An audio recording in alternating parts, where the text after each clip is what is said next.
Good afternoon. I'm Mary Kramer, President-elect. I'd like to welcome our radio audience, club members, and their guests to the City Club of Portland. As is our custom, we'll introduce our new members first.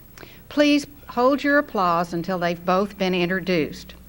First, we have Kevin Brett, Vice President for Public Affairs at American Forest Resource Alliance. Second, we have Andrea Neiswanger, Commercial Lender, First Interstate Bank. Let's welcome them.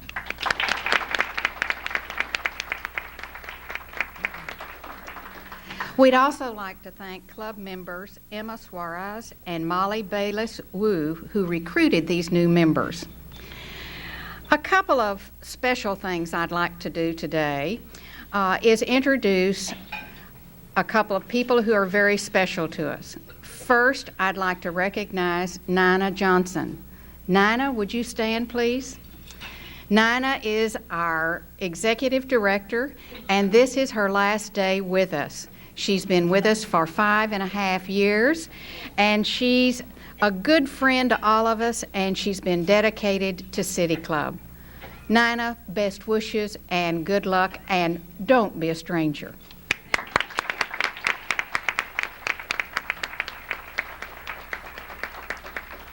I'd also like to introduce our new Executive Director, Nancy Hadeen. Nancy, would you stand?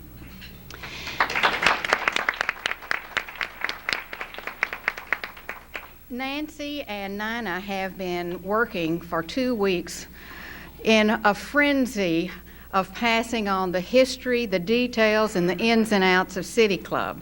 If she's not exhausted by now, she ought to be. But I know that she's ready and raring to go, and that Monday morning she'll be ready to take off.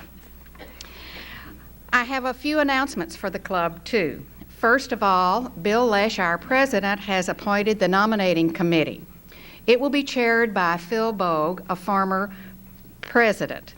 Members of the committee are Pamela Rapp, who is second vice president, and club members Bob Wheel, Bill Wyatt, and Tony Zinker.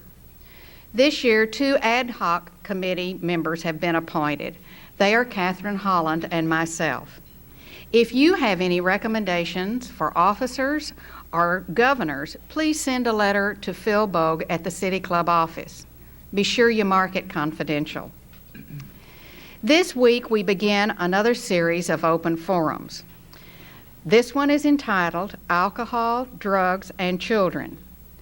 There will be 6 programs in this series, which are jointly sponsored by 2 of our standing committees, Human Services, chaired by Judith Heath, and Law and Public Safety, chaired by Tom Stanwood.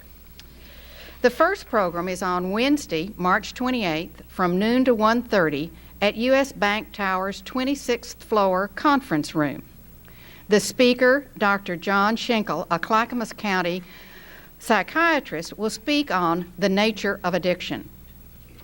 A week from today, March 30th, our Friday program will feature Dr. Thomas Bartlett, Chancellor of the Oregon State System of Higher Education. He'll discuss options under consideration by the Governor's Commission on Higher Education in the Portland area. He'll also talk about how these options might affect some of our existing institutions. We'll be back here in the Mayfair room. Our board host today is Alan Oliver. He's at my far left. He's owner and creator of H.A. Oliver Home Accents, a member of the Board of Governors, and he chairs the program committee. He'll have the privilege of the second question today. The privilege of the first question today goes to our soon-to-be retired Executive Director, Nina Johnson. After our speaker's remarks, we'll open the meeting to questions from City Club members. You may submit written questions, which will be picked up by staff of the club.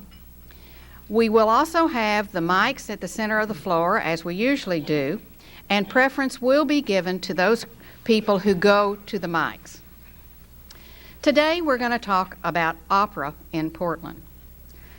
Sir Kenneth Clark said opera was the strangest invention of Western man because endings can't be foreseen by any logical process. It's also been described as an 18th and 19th century art form searching for a modern-day audience. And although it may appeal to a wide audience, some of them don't want the word to get out that they like opera, like former baseball commissioner Fred Frick. With those kinds of attitudes, how does opera survive? Well, I took a look at the fact sheet for the Portland Opera, and I found out that they've erased their long-standing deficit. They have more subscribers and attendees than ever. In fact, last year they were 96% sold out during the season. And their revenues are the highest in the company's history. In talking to Bob before the program, he said, yes, that's true, but we always have to watch what's coming up. Well, we want to know today, how did this happen, especially when opera companies throughout the country are going broke? Can we keep this up? Robert Bailey, General and Artistic Director, is here to tell us the story. He's well educated. He holds degrees in theater, English literature, and music. He's well versed. He's directed and appeared in opera, musical theater, and recitals. And he's a former general manager of San Francisco's opera affiliate touring group. He's respected. He's been reappointed to NEA's peer review panel for grants to operas and musical theaters. Let's hear what he has to say about this strange invention that needs a modern-day audience who's willing to admit their secret desire for opera. Please join me in welcoming Robert Bailey.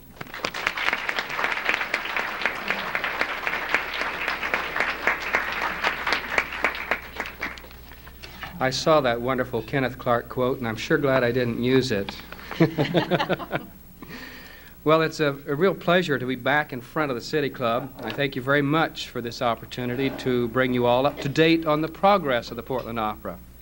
Some of you may remember my last visit here several years ago during a period of dark despair for the Portland Opera.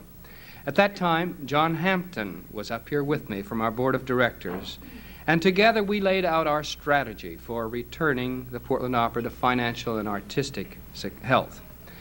Our goal at that time was a very simple one: survival. We had no grandiose plans for innovative programming, no long-range visions of creative expansion, nothing on the horizon but unending hard work for a lot of devoted hands. Well, I'm here today to tell you that thanks to a talented and dedicated staff, a committed board of directors, that, as Mary mentioned, our long-held deficit after 7 long years has been removed.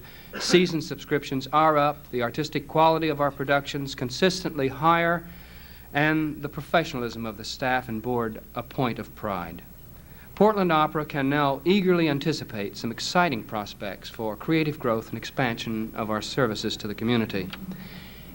It's a pretty good feeling, and our job is to see that that feeling lasts.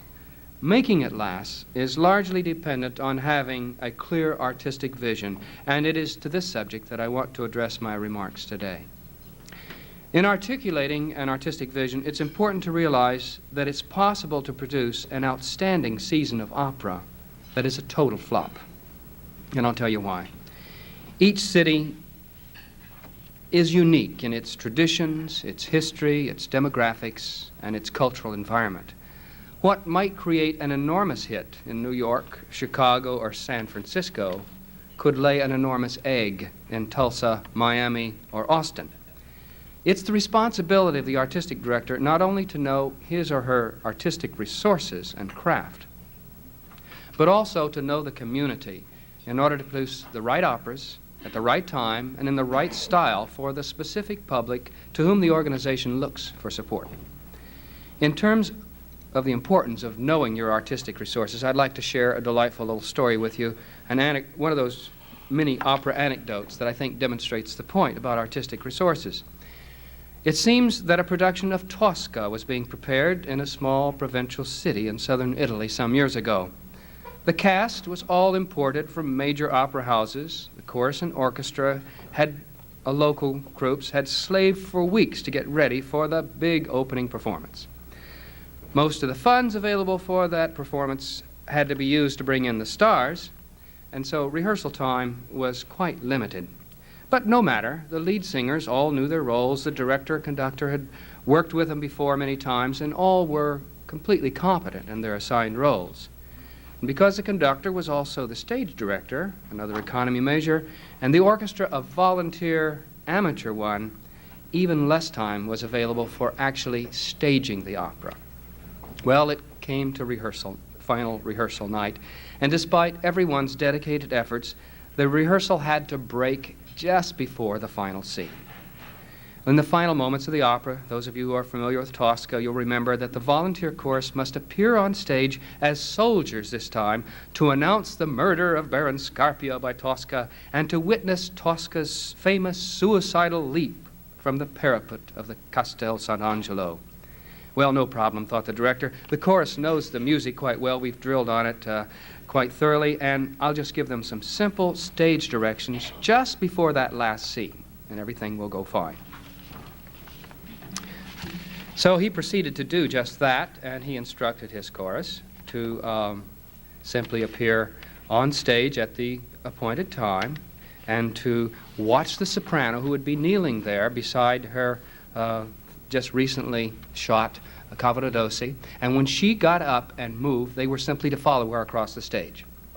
Well, they did exactly that, and she marched to the edge and leaped to her death below, and one by one the soldiers lined up, and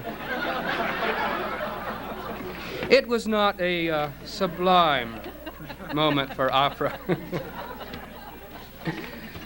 But I can tell that story about Italian opera because opera was born in Italy. Now, I'm just shuffling through my notes here a moment to see what's been left out. Anyway, let me go on. I'm going to turn to this subject of what an opera public is like, how important it is, and what we need to go after in terms of our basic appeal to them. Balance in terms of choosing the repertoire is a terribly important factor. And within a 4 or 5 opera season like we have in Portland, we can only do so much. Something always has to be left out. And I'd like to share with you some of the criteria, some of the concerns that I have as I put together a season. And to be honest, I really look at a season in terms of 3 or 4 seasons that have gone before and the 3 or 4 seasons that have yet to come. But I use this kind of list of questions to help me arrive at the best possible mix for a season. When was the opera last performed? We usually wait 8 to 10 years before repeating an opera here in Portland. How difficult is the opera to produce, musically, technically, and dramatically? And what resources are required to do it well? Soloists, chorus, how much of a spectacle, how big a visual piece, is there dance required, how important is ensemble, how difficult is the style, how difficult is the music for the orchestra, and do we have these resources comfortably under our belt? Of course, sometimes we want to go beyond our resources a little bit and stretch, and that's also one of the factors that we look at. Then how does the opera balance in terms of the period, the century in which it was written, the style, whether it's comic, buffo, tragic, or dramatic, and in terms of the language, whether it's, we don't want a season of all Italian opera normally, or all French or all German, and then its box office appeal, and of course finally the costs with which balances out with our budget for the season. We also need to consider where and how a particular work fits into the season.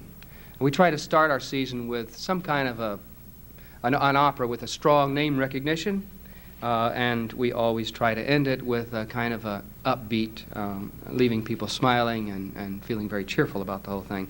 This year, of course, we'll end with Showboat, which is kind of a mixture. It's a very popular musical and a very important musical, but it does have some rather sad overtones as well. In any case, we also look at, as I mentioned before, the past and the future seasons as well to make sure that what we're doing has a kind of a continuum. We also need to consider whether the productions that we're looking at are available to us, or whether there's something that we have to build, or whether there's something that we want to build, and I'll talk more about that later. And then whether the soloists for the particular productions are available and interested or not, because certain operas require very specific kinds of singers, and some of those are in very rare numbers these days. And then looking at the artistic team, is there an ideal conductor and stage director team available and interested in the piece? And of course, in the end, when we put together that kind of a package of 4 or 5 operas, even if it has the balance that we're after, we have to ask that final question, can we afford it? That sometimes is the toughest question. Well, this is the criteria we presently use, but want to recognize that opera is not a static thing. It must be revisited regularly in order to adapt to a changing world, because opera is always changing, and it's changing right now in some very important ways. There are, for example, very few opera stars left. Opera loves stars. That's why Pavarotti was such a big hit in Portland this past December. And that's why our audiences often jump to their feet for outstanding singers. We hope they'll be jumping to their feet tomorrow night for Don Pasquale. But these great roles were written for uniquely gifted singers, and that's when opera for me becomes sublime. But to be honest, it doesn't look like that kind of rare vocal talent is going to be in much abundance in the future. There are many reasons for that. Too much travel, too little guidance, too much exploitation, greed, poor judgment. For whatever reasons, we have to do a better job of putting together an overall production that doesn't rely on that outstanding vocal talent for its success. We have to spend more time, more attention, and money making the complete opera package interesting and complete. We must work cooperatively in many cases with other opera companies to achieve that kind of completeness within budget. We did it this season, for example, with our Faust, which was co-produced with 2 other companies, and our Showboat, which will complete the season, which is co-produced with about 8 different companies. We also have to work harder at winning new audiences and keeping them, and I want to address that subject in just a moment, too. The competition for people's time, interest, and resources today is simply unbelievable, and a vision of the future for opera, for all the arts, must include education with a vengeance. We've also got to get over the notion that opera and musical theater are 2 different worlds, because they're not. When you think about it, there's a lot more difference between Don Pasquale that we're doing tomorrow night and Parsifal than there is between Sweeney Todd and Peter Grimes by Benjamin Britten. Opera is musical theater, and we've got to use one, I think, in this country particularly, to strengthen the other. We've also got to find a way to produce opera outside its expensive main stage setting. Sooner or later, the numbers are going to kill us. Next season, we'll spend about $3 million to produce 5 operas for about 50,000 people. That's a per capita cost of about $60. It's too few people seeing too few productions. Think what we could do with an opera concert, for example, in Waterfront Park. Using mostly our local artists and a small orchestra, we could reach up to 40 or 50,000 people at a maximum cost of $1 or $2 per person. Most importantly, we could make more people aware of how beautiful and thrilling and accessible opera is. Our intrepid Portland Opera Players, which is our outreach arm and headed up by Michael Berkson, who's here today, are ready, willing, and able to do more than ever in the way of touring and in-school programs, but they also need money to get opera to places where it's never been heard and therefore not even missed. Thanks to their tireless efforts, our numbers will look considerably better this year and even better next year. Now, another important function in my role at the opera is selecting the various casts for the productions. There are currently probably about 4,000 professional opera singers active in America. This country is blessed with a very large pool of competent singers. They're widely recognized throughout the world as the best trained, the most facile, and dependable artists in the business. You'd be hard-pressed to attend any major production in Europe without encountering several American artists in the cast. The opening of the new Bastille Opera in Paris, for example, has both Grace Bumbry and Shirley Verrett starring in Berlioz' Les Troyens. Like most of the other general directors, I'm always looking for those singers who bring a special excitement to their work. Now, vocal talent is very important and very important to me, but there are other strong considerations as well for including, to be included in the considerations. And that means artistic sensitivity, acting ability, willingness to work with others, very important in this business, and suitability, of course, to a specific assignment. Some people can do very well in certain roles, not so well in others. The fact that many of the artists that fit these descriptions are beyond our budget limitations cannot be overlooked. Still, one of the greatest thrills for any impresario is in spotting important young talent before they become prohibitively expensive. I think we've done that at Portland Opera with a number of artists, including Ruth Ann Swenson, who's going to be singing her 4th role with the Portland Opera tomorrow night. And her career has just blossomed since she sang in our Martha production several years ago. She'll be singing with the Met next year. Her career in Europe is expanding very, very much, and we're very proud to have been a part of her career. Richard Leach, who did our Bohème just a few seasons ago, has become a major international star and has really priced himself almost out of our reach. Joanne Kolomayitz, young Canadian soprano, made a sterling appearance with the Portland Opera in Don Giovanni last year and is on her way, I think, to a major career. As well is Marcello Giordani, young Sicilian opera tenor who made his debut with us a couple seasons ago in the Pearl Fishers. And his career is just going great guns, and we gave him his American debut, and we're feeling good about that. He's since performed in Seattle and Houston. He has contracts with the San Francisco Opera, Chicago, Toronto, Washington. He is, and also the Spoleto Festival. He is a major talent, and we played a major part in introducing him to American audiences.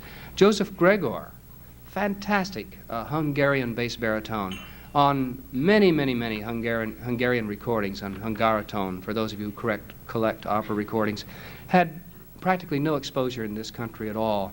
Last year he sang our Leporello, and he's come back now to sing this lead role in Don Pasquale, and he's just a total delight and a great, great international talent, and we discovered him, so we're proud of that.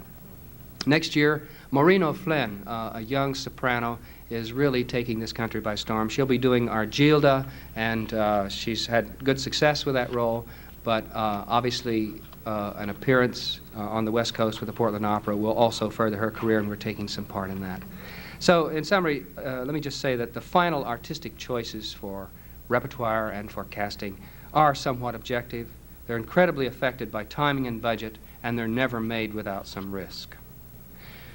In order, in this subject of choosing singers, in order to keep up on the singer situation, and you can imagine with 4,000 singers what turnover there is, new ones each year, talent that's changing all the time and developing different aspects of their career, hearing these new talents, reassessing the more established artists is a major, major task. And we conduct auditions annually in New York, Houston, San Francisco, and then right here in Portland for each time that we do a major production. In addition, I try to get out and see as many productions around the country as I can, and as much as my budget and schedule will allow.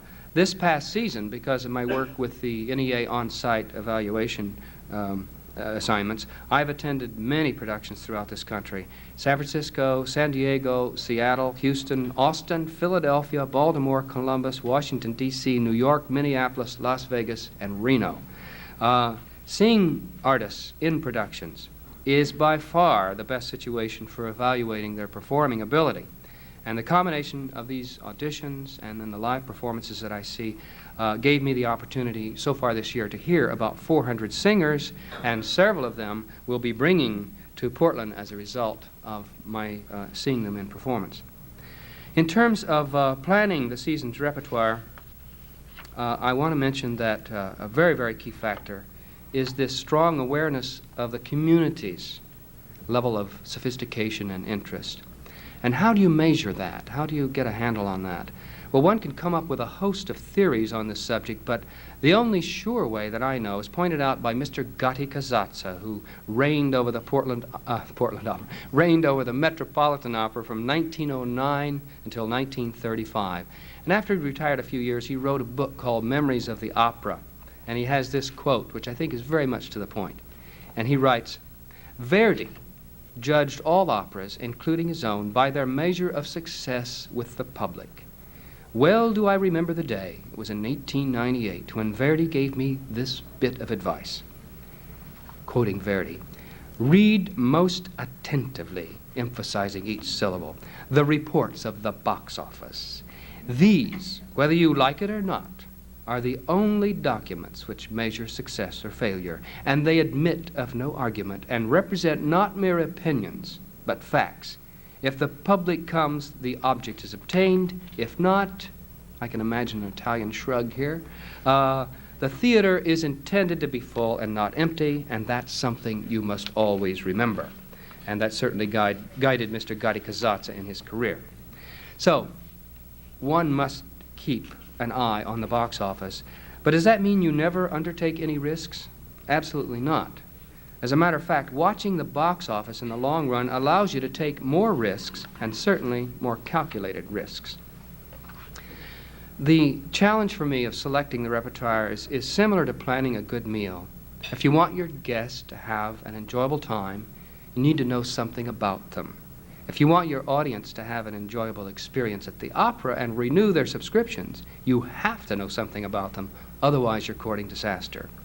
The box office files of the Portland Opera provide very solid insights into our audience's likes and dislikes, and simply confirm for me the wisdom of Giuseppe Verdi's remarks. And I ask, how can you not respect the tastes and judgment of our audiences? For me, sharing with them the fruits of our hard work is the ultimate goal. It's part of the puzzle, and it's part of the fun. To ignore or to belittle their support undermines the whole purpose of our organization. Now, what do we know about our audiences? Well, if you look around the auditorium, you quickly realize it's a diverse lot out there. Retired people, students, well-dressed, casually dressed, corporate presidents, even cab drivers. And it's really fun to do this people watching at the opera. But there is a core group that we have a particular fondness for and a particular commitment. They are, in a way, the backbone of our organization. They understand and are attracted to this Euro-American arts tradition. They're well-educated, often affluent, very much at home in the urban environment. Most of all, they have a curiosity about the human condition, and they recognize and value the contribution which the arts make to their understanding of life. Well, we love those people. We wish there were more of them, but we realize we have to go beyond this core group if we are to succeed in this community.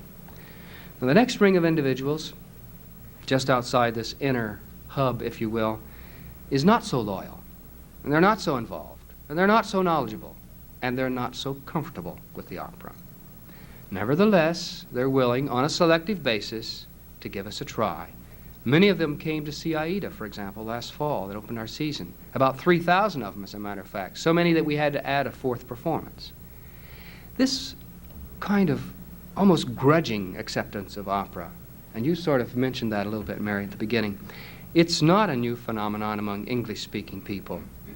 As a matter of fact, this practice of ridiculing opera is an old and cherished one, which Mr. Clark is just falling in line on there.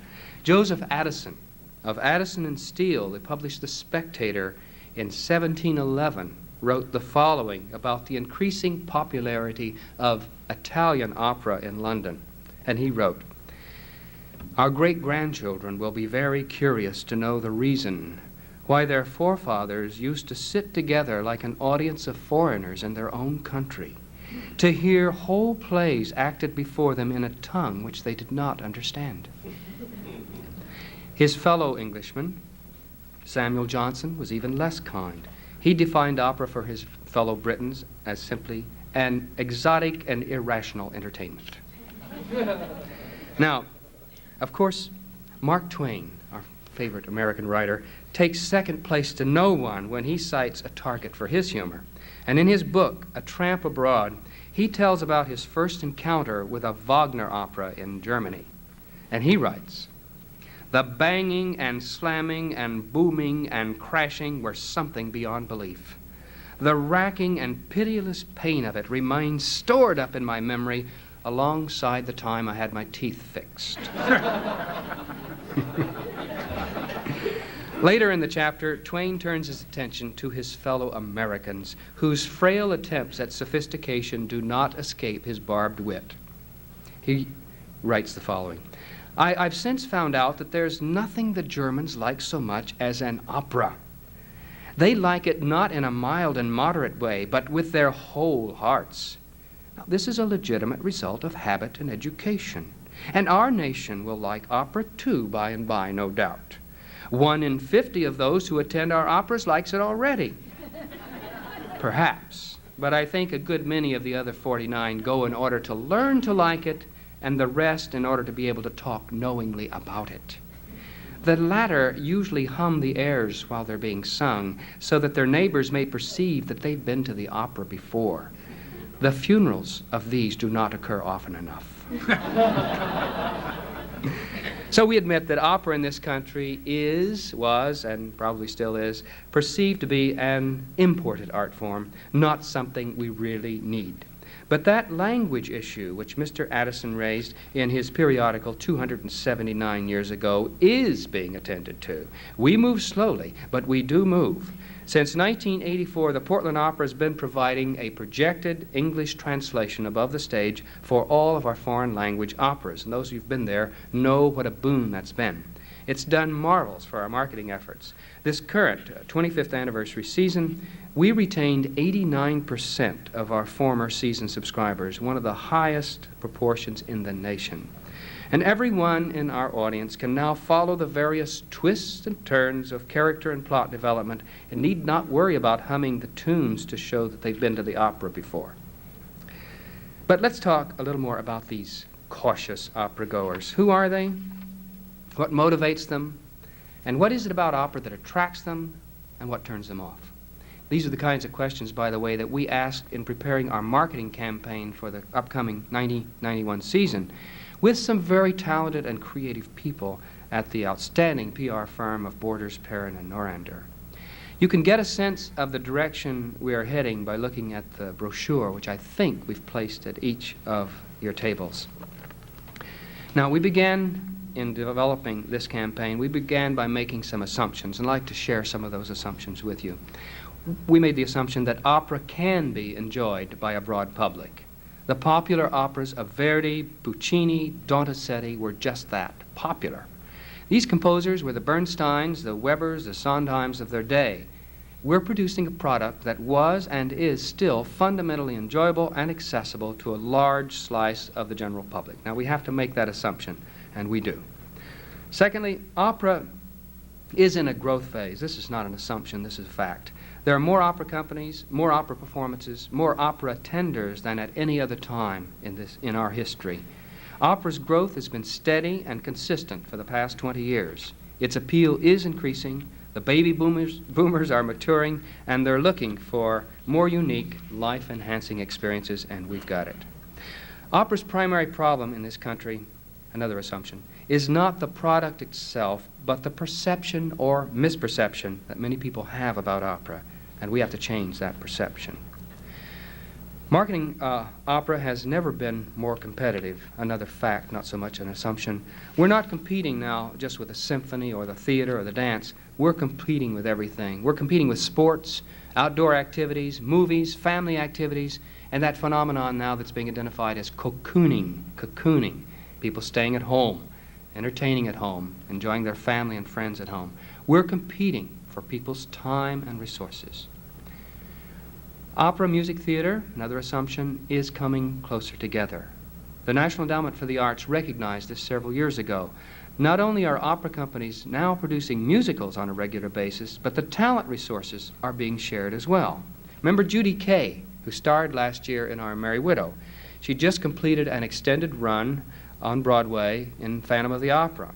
She's singing Musetta this summer at the Santa Fe Opera. She's one of those people that goes back and forth. Chris Grunendahl will perform our Gaylord Ravenel in our Showboat production coming up in June. He's been on Broadway in Phantom of the Opera, Sunny in the Park with George, Sweeney Todd, South Pacific with the New York City Opera, done Silvio there, a number of standard baritone roles as well. He's a versatile American artist who moves easily back and forth between these quickly melding fields. And in the production area, Hal Prince, that sort of stellar name in musical productions, is producing more opera these days than he is musicals. He's doing them at the Met, New York City, Chicago. This is a good development, in my opinion, and bodes well for a wider acceptance of opera in this country as these two fields meld. Another assumption, operatic talent is becoming more accepted and less intimidating. The old days of the prima donna and her haughtiness and her inaccessibility are disappearing, and I think to some extent a very large contributor, if I may use the word, to that phenomenon is Luciano Pavarotti. I mean, this guy is a walking PR factory, and he set the tone for many other artists in the field. He's made people think twice about their impressions of opera as being stuffy. It's colorful, it's fun, it's passionate, but it ain't dull. And a lot of his friends have joined him, too, in that kind of cause. And the proliferation of these crossover recordings of popular music and musicals in which operatic talent is featured is another indication that these fields are coming together and that these talents, these major talents, are becoming more accessible. West Side Story, Showboat, Carousel, all recent recordings, all selling extremely well, featuring not big Broadway stars, but operatic stars. That's a very good sign. Along the same vein, after a long period of opera being used as an elitist, social climbing, status symbol activity, it's now beginning to be seen as more of a source for unique, entertaining, and as I said, life-enriching experiences. Now, if these assumptions are accurate, where's the new public for opera and how can we reach them? Again, let's make some quick assumptions to guide our strategy. If people expect opera to be stuffy, boring, elitist, then we must absolutely avoid the expected in the way we promote it. We must also avoid taking ourselves too seriously. We must not forget that the people we're talking to, want to talk to, don't come to the opera or don't come very often. We also want to recognize that opera is rich in history, intrigue, story appeal, and therefore we must communicate this unique, high-quality entertainment value of the opera and appeal to people's increasing desire to see something non-ordinary, to have an extraordinary experience. And finally, we have to take some risks in this business of opera and in the very way we promote it. We must polish our skills to break through the numbing wall of media hype that surrounds us. I wanted you all to look at the brochure on your table just for a moment. It says, "Come enjoy civilized evenings of lust, greed, murder, love triangles, and double-crossing."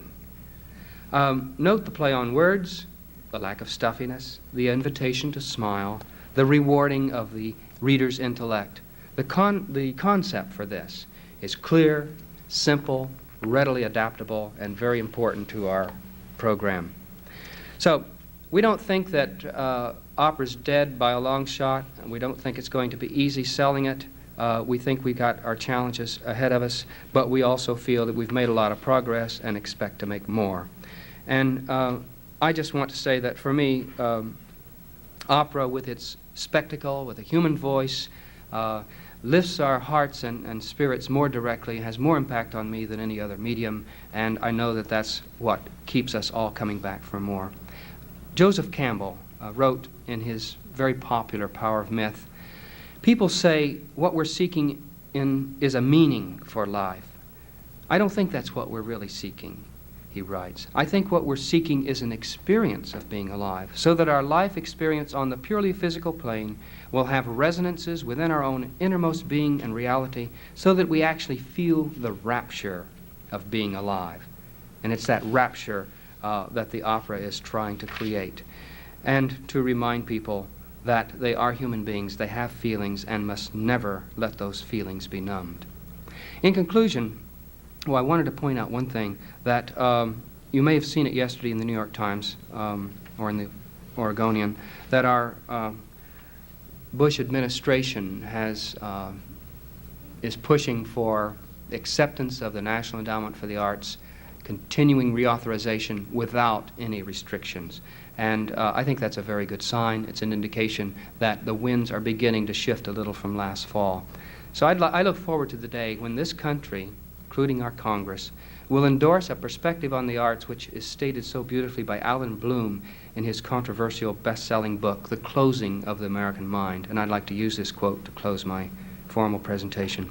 He says, "Culture is what makes possible, on a high level, the rich social life that constitutes a people, their customs, styles, tastes, festivals, rituals, gods, all that binds individuals into a group with roots, a community in which they think and will, generally, with a people a moral unity and the individual united within himself.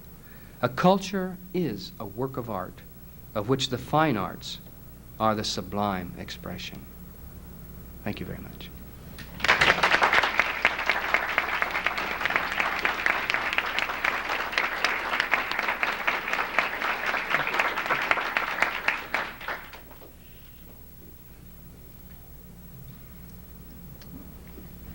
Nina, would you like to ask the first question? I would love to. I've never gotten to do this before. I'm very excited to do this on the city hall. Robert, you mentioned some perceptions that people have about opera and religious structure. I'd like to have just another perception and curious to know how you respond to this perception. And that is that the so-called BC, the opera, the symphony, and the ballet, marshal so many resources, but there are not enough resources to go around to the second and third tier arts groups. And I know that that persists, and would like to know how you respond when you hear that concern expressed. My personal reaction to that is based on some experiences I've had in other communities. I know when I happened to be in Washington, D.C. when the Kennedy Center opened in 1970. All the little theater groups, dance groups, chamber music groups, etc., said, "Oh my God, now we can't perform at the Kennedy Center. Our lives are going to be over." Exactly the opposite. The arena stage, which remained completely outside the Kennedy Center, suddenly their subscriptions were up, financial support within the community went up, audience awareness of theater went up, and everybody benefited. Now, I say everybody, not everybody benefits. Obviously, there are levels of professionalism in a community, and sometimes, some groups rise and some fall. That's kind of probably fits into Darwin's theory somewhere there. But I think that a healthy opera, a healthy symphony, a healthy museum makes life a lot easier for smaller groups to survive, and it gives them. We're out there breaking paths for each other. When the symphony comes back with a major corporate grant, if they've been able to crack a corporate headquarters, there's a round of applause at the Portland Opera, because we're all trying to beat that path down. And when we're successful in introducing somebody into support, that is an introduction to the arts, and that benefits everybody, because they're not going to just give all their money to the opera. They get in the habit of giving, and that really benefits everybody. But you also have to look at, with the symphony and the opera, museum, the organ, Shakespeare, look at the cumulative number of people that are employed on an ongoing basis, and you realize on a per capita sort of expense that there's a lot of people working out there in our community in those enterprises, and it takes a lot of money to keep them going.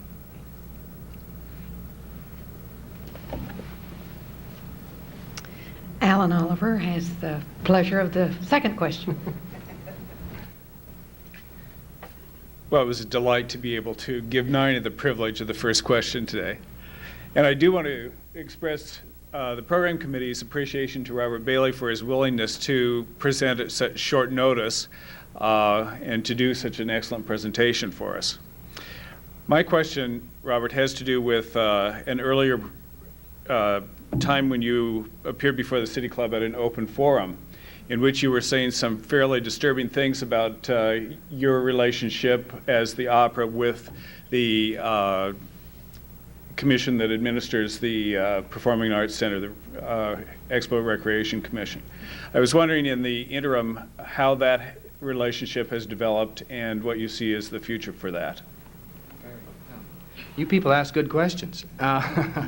Well, that's a very important issue right now. I think most of you are aware, I think you're aware, that the management of the city-owned facilities, which includes the Performing Arts Center, the Coliseum, the Convention Center, and all these facilities, going to be managed by a commission. It's in effect as of now the Metro, MERC instead of IRC as we had. And what that does for us, it just puts us another step away from sort of the decision-making process. In the earlier days, we could fight directly with City Hall, which had a direct hand in the management. This removes it, considerable step there. And there's a lot of concern, frankly, about that. We know that a lot of decisions will now be made that directly influence us, over which we have less and less control. For example, now the stagehands that we had always negotiated with before, because of various legal reasons, are now being contracted directly by the city or through this MERC commission. So once again, it removes us a step or two away, and we're concerned about that. We know that the costs, the administrative costs of handling that, which we've been able to do on our own relatively inexpensively, will now be done by the city and will be billed for those costs, and we can pretty much assume that it's going to be a pretty expensive process. So I'm concerned about that. I'm also concerned that the real core issue, which I think came out in that forum as well, the real key issue here is sort of a lack of real clear city policy and commitment to its local nonprofit producing organizations in terms of using the city facilities. And I like to use the example of Porgy and Bess, which we brought here, 3 seasons ago. When we brought that show in, it was a show that we had shared with 22 other companies, and it went to Seattle first. When it went to Seattle, they were able to charge like $50 a seat. At the time, we were charging around $30 a seat. So they had $20 more a seat income on that show, which cost the same as it cost us to produce. And on top of that, they got the city facility for $1,200 a night, while we had to pay $2,400 for the same facility. So there's a lack of sensitivity to, still on this city's part, there's a lack of sensitivity to the common practice of subsidizing these local facilities, and they simply have not found a way to do it. And by moving it over to MERC, it just moves it that further away from what really is a city policy. How much does the city value the health and future of its cultural organizations, and what is it going to do to help assure that? And so far it has done nothing. And we feel in a very tenuous position now. Despite all the assurances that we're getting, we realize that we're in a very, very vulnerable position. We can be charged more, we can be penalized for things that we hadn't been penalized before, and we don't seem to have a real clear-cut way of getting back at them. Now, Mike Lindbergh tells me that he's setting up a special commission that will be directly responsible to him, and it'll be a commission that will, or I don't know what to call it, but a group that will constantly review how this is working between the arts organizations and the facilities. But I'm not sure how much protection that really gives us, frankly, and we just have not faced up to that issue yet, and it's a very important one for this city. And we have a Portland Arts Alliance, which is trying to address this through work with Mike Lindbergh's office and the long-range cultural plan. But at this point, I can tell you, coming up July 1st, we'd been paying 50 cents as a user fee per seat in the auditorium. We'll be paying $1.50 for most of our seats next year. And when you figure we've got 50,000 people coming to see the show, and that's $1 more for every seat, that's $50,000 that comes out of our operating budget next year and goes directly to the city. At the same time, our fees are constantly going up for using those facilities, and how much do you have to bleed before somebody takes this on as an issue? So I think, to answer you, we are very concerned, and there's no solution on the horizon.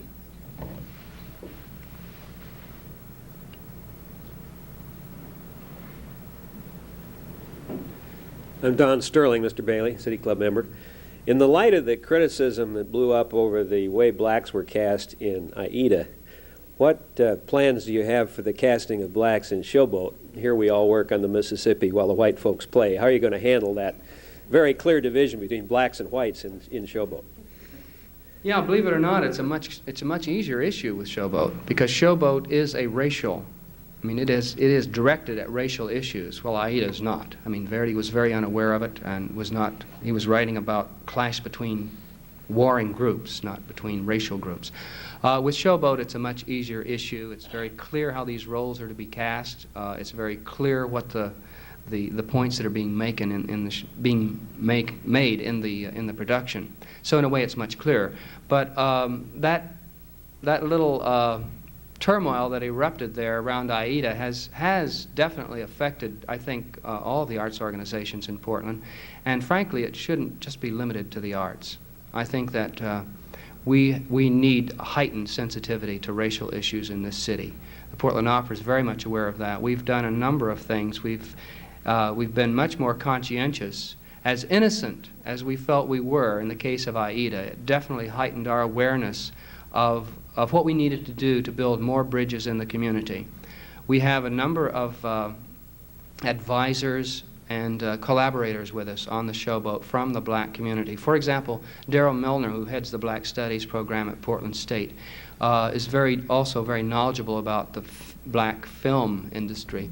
He'll be writing the program notes for us and looking at Showboat a little bit from the black perspective.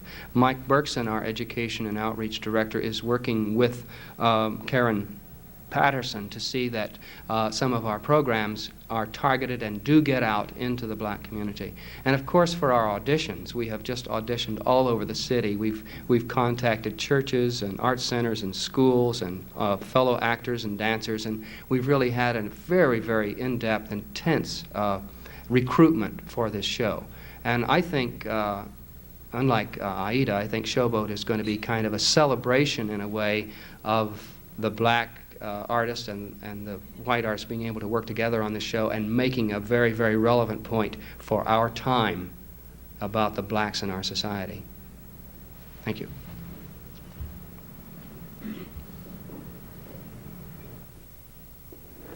So solemn. Dave Olson, member.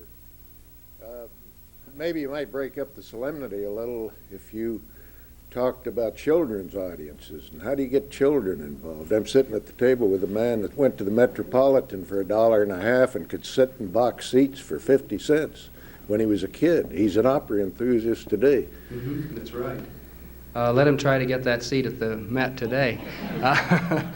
No, it's an ongoing battle. When we were involved in survival, there was very little we could do. The only thing we managed to do was to keep one person on our staff, namely Michael Berkson, on staff to keep the process alive. And Michael has stayed in there despite all of the financial constrictions that we had, and has managed to build a fairly substantial program for us. This past year, we were in more than 100 schools, elementary schools, with a special program tailored for them called the Three Little Pigs that Michael really put together. And there's been a tremendous reception for that.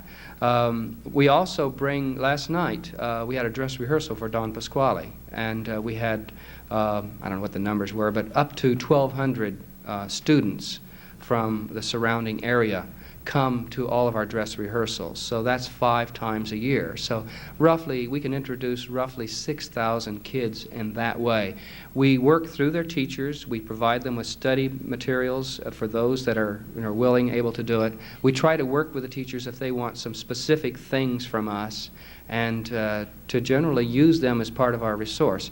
We have an education committee that's been extremely active over the past 2 years, and frankly, the Portland Opera doesn't have the resources to solve the educational problems in Portland, and they are enormous. All we can do is kind of pick away at our little corner of it.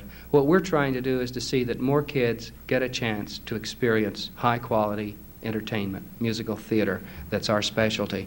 And we're trying every way possible. We find our most success working through the schools, the school administrators, and those teachers who have real responsibility in their schools for the kinds of programs that come. They all have limited budgets. And one of the key problems is lack of money. But even with that lack of money, we've been able to reach, Michael, give me a number for this past year, just number of bodies that we've been able to reach with our outreach programs this year. 30 to 50,000, somewhere in there. So, 50,000 people in the auditorium, another 50,000 with our outreach programs with some very hard work and a little bit of money.